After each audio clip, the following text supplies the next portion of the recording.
I think, has introduced 4 variations. The first one is that it found a way to reintroduce content. But with the proviso, as long as that content is self-referential and ironic. Right?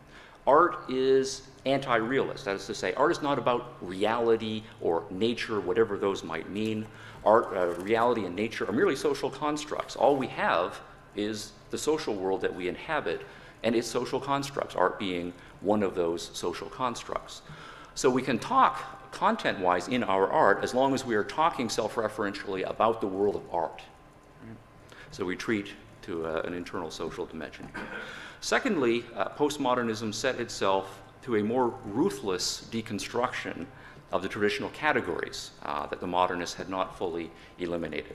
Still in modernism, you have a distinction between high art and low art. Still in modernism, you have a notion of stylistic integrity, that you have an approach and you remain true to the themes of that approach there. And you don't have a subversion of art as fully radically developed in all of the branches there.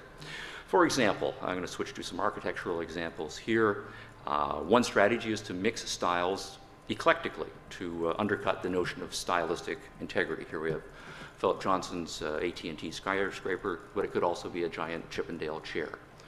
We have Foster and Partners. It's a bank building in Hong Kong, complete. It's like the bridge of a ship, complete with anti-aircraft guns, right, should the bank ever need them. Here we have a more extreme case here, Hundertwasser. We have a glass, it's a whole melange of everything possibly that could be packed in here. We have glass skyscraper and stucco and some occasional bricks and blocks. We have oddly placed balconies, arbitrarily sized windows, and complete even with an onion dome or two. Another strategy is to try to, as much as possible, subvert the principles of art. This is a new building that MIT is proposing to build. One basic principle of architecture is to create structures that at least inspire a minimal confidence that they will remain standing when one enters them. And so Gary's purpose here is explicitly to undermine any such confidence by having the sense that the whole thing is crumpling in upon itself. Now, if you put these things together, these two themes, what we have is the notion that art will be self-referential. It will make references, ironic references to earlier developments in the history of art, thus giving it content. But at the same time, we are introducing and playing on destructive and deconstructive themes. Now, this I see as a continuity with modernism. Picasso used a Matisse drawing as a dartboard and encouraged his friends to do the same thing. There's Duchamp's piece here, his rendering of the traditional piece with a kind of a cartoonish mustache and beard added to it. There's Rauschenberg in the next decade taking a de Kooning and erasing it and then drawing over it his own pieces. Here we're moving into the 1960s, George Maciunas, piano activities, which involves taking a piano with all kinds of implements of destruction and destroying the piano. We have also in the 60s, Nicky de Saint-Phal's rendering of a Venus de Milo. You take the classic Beauty and you have a paper mache version of it, but you fill it with paint bags, and then you go some distance away with a rifle and shoot it repeatedly, bursting the paint bags to this effect here. Now, this piece, I think, links us to the third postmodernist theme. One is allowed now to make content statements as long as they are, on the one hand, statements about social reality, right, not about nature or objective reality. And secondly, they are narrower race, class, and gender statements rather than pretentious, traditionally universalist claims about something called the human condition here. I don't know whether you can read that. The point, though, is that we're no longer going to be artists per se, we're going to be hyphenated artists. We are black artist, woman artist, gay artist, poor Hispanic artist, and so forth. So it's kind of a little organizing theme here is a postmodern piece. We'll read it, what creates PMS in women? And then the text below is power, money, and sex. All right, let's take power and filter that through a race lens. An appropriately powerful piece here about white power.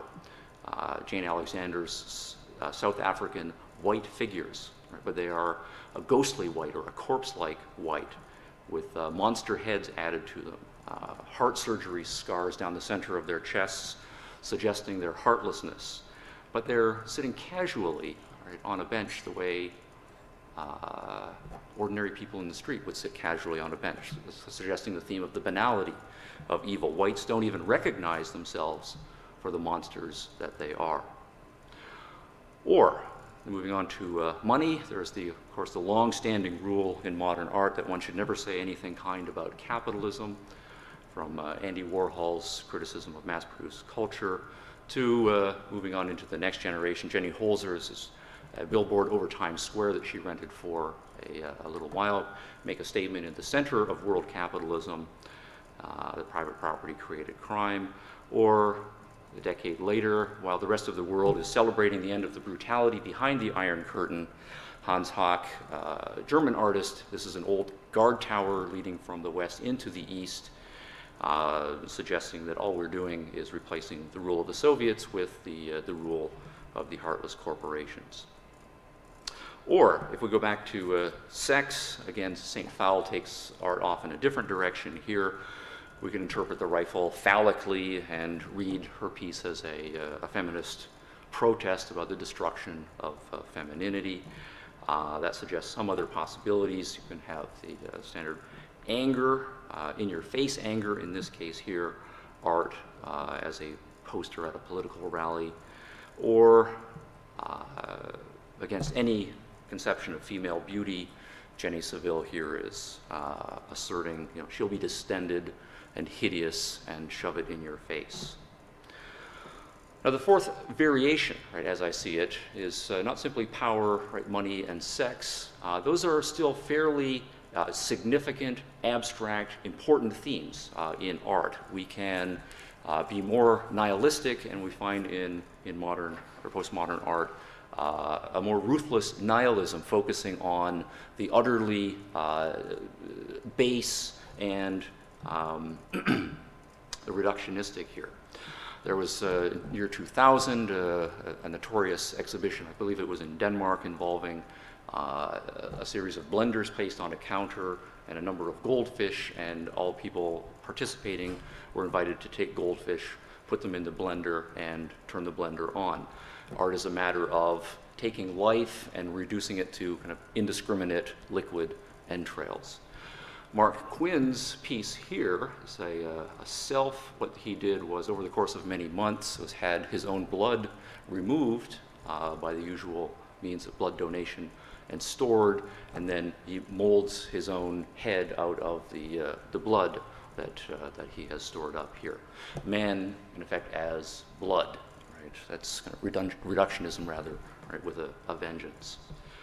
Or we can return to sex again, but rather than any sense of protest against inappropriate forms of sexuality that women have been kept in their place, we take sex and reduce it to its basest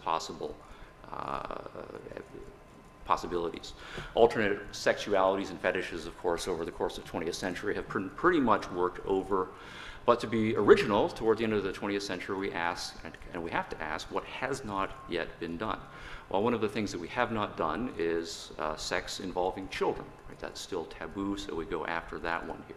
Here we have a boy stealing money from his mother's purse. At the same time, he is looking at his mother, who, from the looks of it, is having an odd dream. Of course, if we've read Freud, perhaps this is not too shocking, the theme here. So we move on to Paul McCarthy, and here we introduce a theme of bestiality. This is a life-size exhibit here. The boy's body is moving. He's humping the goat. Right? So here we get a bonus pack. We have not only sex between humans and animals, we have child sexuality, and we have a bit of cultural commentary, because we've got Mr. kind of suburban dad with his hands paternally on the boy's shoulders, encouraging while the boy humps away. Or waste products. Again, there's a long continuity with modernism. We have Duchamp's urinal at the early part of the century. Kunst ist Scheiß, art is shit, was fittingly the motto of Dada. By the 1960s, Piero Manzoni here is canning labels exhibits and sells 90 tins of his own excrement. Last year, can number 68 sold for about $40,000 to a museum. There was the controversy in the 1980s in America over Andres Serrano's Piss Christ, right, the crucifix in a large beaker of urine.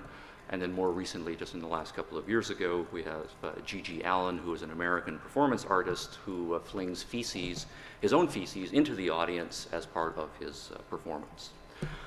So again, I would argue we've reached an end, right? Because from Duchamp's piss on art at the beginning of the century to Allen's shit on you at the end of the century, that is not a significant development over the course of a century.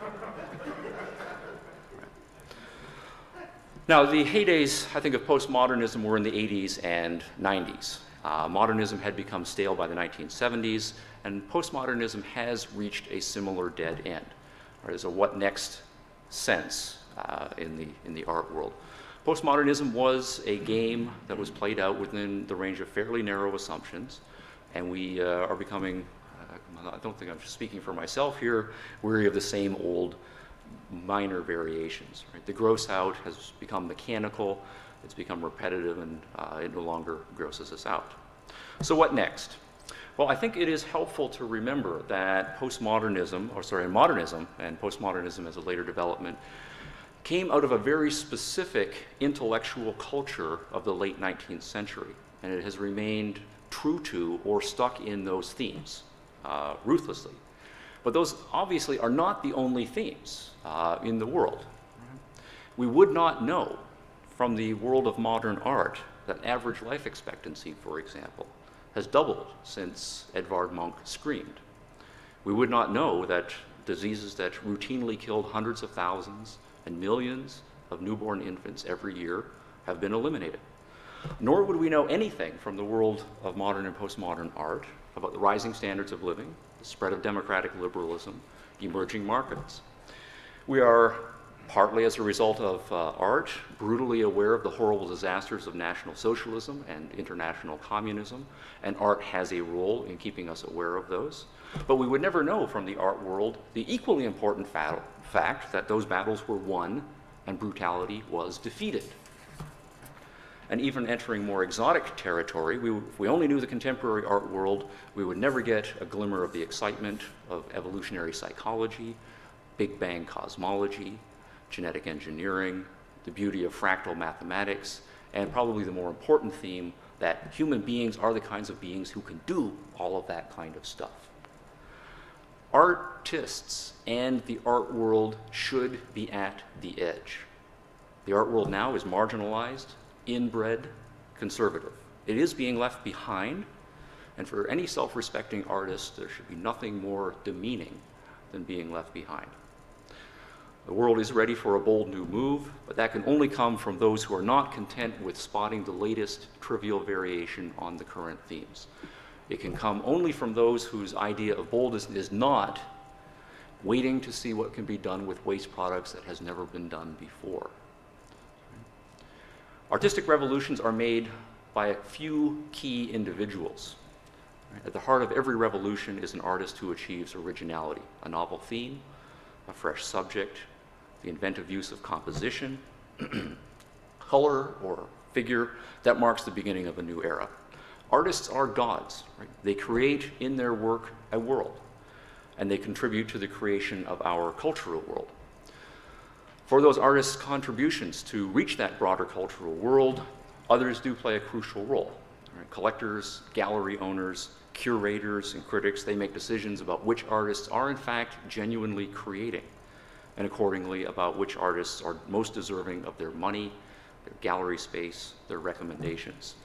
Those individuals also make the revolutions. In the broader art world, in the broader cultural world, a revolution depends on those who are capable of recognizing original artists' achievements and who have the entrepreneurial courage to promote that work.